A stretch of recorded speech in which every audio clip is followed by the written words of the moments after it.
natpisi "Priroda danas nema vremena za tebe" i "Dođi sutra, danas nemam vremena" osvanuli su na zatvorenim vratima parka Maksimir.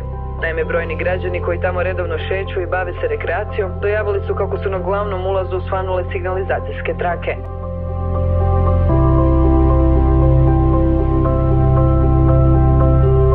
Na glavnom ulazu parka Maksimir osvanule su signalizacijske trake s natpisom signalizacijske trake koji su im onemogućavale ulaz. Maksimir zatvorio je nakratko svoja vrata. Na ulazu su postavljene zaštitne trake i upozorenja.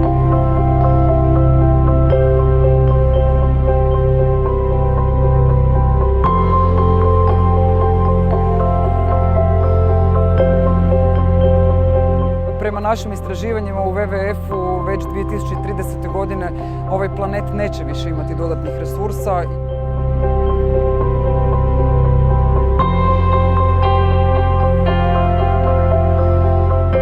Evo, mi smo u WWF-u iskoristili ovaj jedan zapravo velik dan za zaštitu prirode, a to je Dan europskih parkova. Iskoristili smo ga da ljudima pošaljemo poruku da trebamo malo više brinuti o prirodi.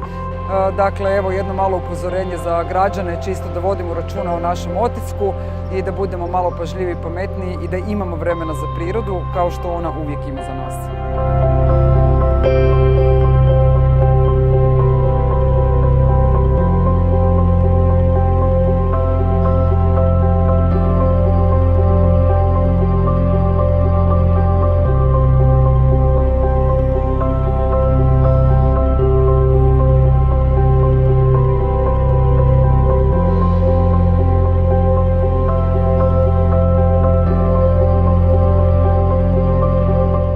Pa na prvo smo bili začuđeni, nismo znali o čemu je riječ, ali onda kad smo shvatili, mislim da je super, takve akcije treba uvijek podržati, simbolika je dosta jaka i naravno što više ovakvih akcija i što više ljudi u prirodi.